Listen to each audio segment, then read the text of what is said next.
আমার নতুন একটি ব্লগে সবাইকে স্বাগত জানাই। সবাই কেমন আছো? আশা করি সবাই খুব ভালো আছো। তো দিনটা ছিল 12ই জুলাই। তো অনেকেই জানো আমাদের সেদিনকে বিবাহবার্ষিকী ছিল। তো আমাদের অনেকেই উইশ করেছো, তার জন্য অনেক অনেক ধন্যবাদ।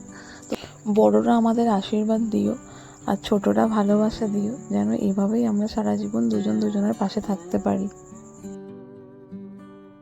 আর সেই দিনকে তো প্রচণ্ড বৃষ্টি হচ্ছিল সকালে। তো আমরা দুজনে মিলে পুজো দিতে গেছিলাম, ওখানে আর কোনো ভিডিও ক্লিপ নিতে পারিনি।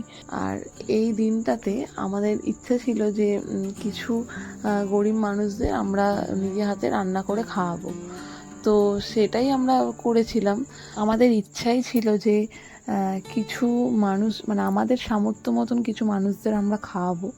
তো আমরা সেটা চেষ্টা করেছি আর সেটা করেওছি। আর ওদেরকে আমরা ডেকেছিলাম, তো সবাই মিলে আমরা হাতে হাতে সব রান্না বান্না করে নিয়েছিলাম।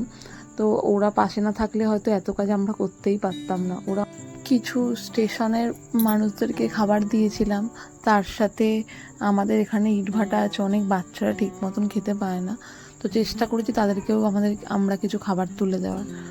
আশা করি পরে যদি আমাদের সামর্থ্য হয় তোমরা আশীর্বাদ করো যেন আমরা আরও কিছু মানুষের পাশে দাঁড়াতে পারি।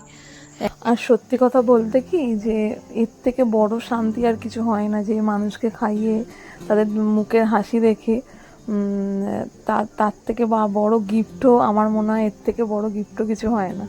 তো আমার খুব ভালো লেগেছিল যে এই দিনটা এরকমভাবে পালন করার জন্য। হয়তো কাউকে কিছু বলতেই পারিনি। আসলে সেই দিনকে ওর তো কাজ ছিল, তো আমরা আগের দিন ঠিক করেছিলাম সেই দিনকেই করব, না হলে আমরা ভেবেছিলাম রবিবার করব। কিন্তু আমার ইচ্ছা ছিল যে এই দিনকে আমাদের বিবাহবার্ষিকী, সেই দিনকে আমি করতে চাই। তো সেই জন্য সেই দিনকে করেছিলাম। আর ওর কাজ ছিল বলে ও কাজে বেরিয়ে গেছিলো সকালবেলা। তো আমি আর ওর দুটো বন্ধু মিলে সব বাজারঘাট করেছিলাম। তো এই করতে করতেই অনেকটা বেলা হয়ে গেছিলো। তারপরে ও দুপুর 3টের পরে এলো। তা খেয়ে দিয়ে আমরা কাজ করতে বসেছি বলে অনেকটা লেট হয়ে গেছিলো আমাদের রান্না বান্না করতে। তো 8টা সাড়ে 8টা বেজেই গেছিলো যে খাবারটাদের পৌঁছাতে। তো অনেকটাই দেরি হয়ে গেছে, তাই জন্য অনেকজনকে হয়তো আমরা পাইও নি। আর আমাদের যে এতটাই তাড়া ছিল যে ভিডিও ক্লিপই সেরকম নেওয়া হয়নি, দিয়ে যেখান দিয়ে পেরেছে একটু একটু করে নিয়েছে। ওই ক্লিপগুলোই আমি অ্যাড করে দিয়েছি, কারণ প্রচণ্ড দেরি হয়ে যাচ্ছিলো। তারপরে ওরাও এসেছিলো, ওদেরও তাড়া ছিল। তো ওরাও অনেকটা দূর থেকে বাড়ি যাবে আবার।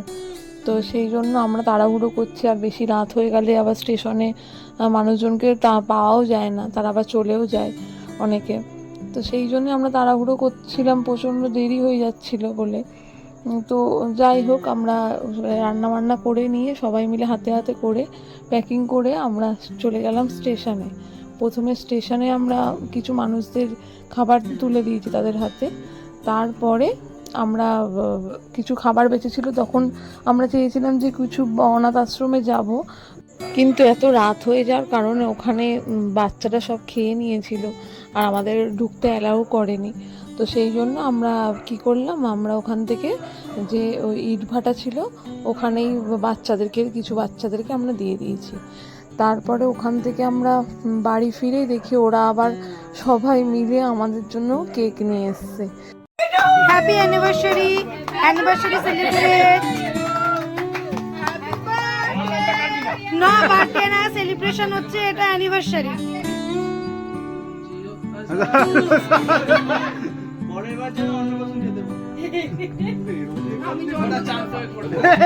আজকের ভিডিওটা এই পর্যন্তই। ভিডিওটা কেমন লাগলো কমেন্ট করে জানিও, আর ভালো লাগলে একটা লাইক করে দিও। বাই।